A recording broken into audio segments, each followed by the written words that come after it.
నా దగ్గర ప్రజలు అడుగుతున్నారు కాబట్టి నేను నా ప్రజల పక్షాన నేను అడుగుతున్నా. అక్కడ ప్రజలు ఆ నియోజకవర్గాల టీఆర్ఎస్ ఎమ్మెల్యేల ప్రజలు వాళ్ళని అడిగితే వాళ్ళ ప్రజలు వాళ్ళని అడిగితే వాళ్ళు అడగాల్సిందే. వాళ్ళ ప్రజలు వాళ్ళు అడగకపోతే వాళ్ళ ఇష్టం. అదిగా నేనైతే నా ప్రజల పక్షాన నా ప్రయత్నం అయితే నేను చేస్తాను. ఎందుకంటే మంజీరా నీళ్ళు ఒక సంగారెడ్డే కాదు, మెదకు పద్మదేవరెడ్డి కానీ, అందోల్ కానీ, జైరాబాద్ కానీ, నర్సాపూర్ కానీ, పడంచెరు కూడా టోటల్గా మంజీరా నీళ్ళే. సింగూరు నీళ్ళు మంజీరా నీళ్ళే అక్కడ పోతే అడికిగా ఇంకా వేరే ఆల్టర్నేట్ దారి లేదు. వర్షాకాలం కాదు, వర్షాకాలం అయిపోయింది. ఒక వర్షాకాలం నీళ్ళు పడలేవు. ఇంకా వర్షాకాలం ఆగస్టు వర్షాలు పడితేయా లేవా పోనీ. ఈ నీళ్ళు మెదక్ జిల్లా మీద హైదరాబాద్లో నీళ్ళు పడితే సింగూరు మంజీరా డ్యామ్ నిండదు.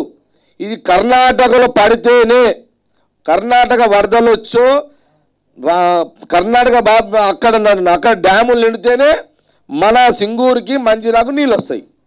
హైదరాబాద్లో నీళ్ళు పడితే సింగూరు నిండదు. కర్ణాటకలో వర్షాలు పడితేనే సింగూరు మంజీరా నిండుతుంది. ఇన్ని తెలిసి కూడా హరీష్ రావు ఒక మంత్రి హోదాలో నిర్ణయం తీసుకున్నాడంటే ఇదేమన్నా నీ జాగిరా? నువ్వు మంత్రి అయినంత మాత్రాన నీ ఇష్టం వచ్చినట్టు నువ్వు డిసిషన్ తీసుకునేదానికి నీకు ఎవరికి ఇచ్చిన అధికారము?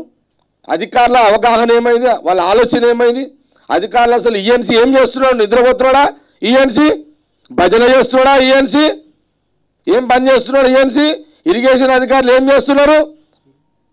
ఇప్పుడు ఎవరు బాధ్యత చెప్తారు? ఇప్పుడు మా ప్రజలకు నీళ్ళు ఎవరు ఇస్తారు? ఇది చాలా సీరియస్గా తీసుకున్నాము. ఆశామాషగా తీసుకునే అవకాశం లేదు.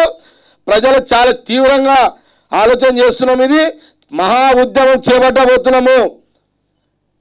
మీరు ఎన్ని రోజులు పోలీసులను ఇన్వాల్వ్ చేస్తారు? మీరు ధర్నాలు చేయొద్దు, టెంట్లు వేయొద్దు, నిరసనలు చెప్పొద్దు. కాబట్టి తీవ్రమైన నీటి సమస్యలు తక్షణమే నైతికంగా హరీష్ రావు బాధ్యత వహించాల్సిందే. ముఖ్యమంత్రి గారు జిల్లాలో ఏం జరుగుతుందో పట్టించుకొని ఇమ్మీడియట్ యాక్షన్ తీసుకోవాల్సిందే. వార్తావాణి న్యూస్ ఛానల్ ఎప్పటికప్పుడు రాజకీయ, సినీ విశేషాలు, స్పోర్ట్స్ మరియు సాంకేతిక పరమైన మరెన్నో విషయాలను మన ముందుకు తెస్తుంది. మరింత సమాచారం కొరకు వార్తావాణి న్యూస్ ఛానల్ ని సబ్స్క్రైబ్ చేయండి.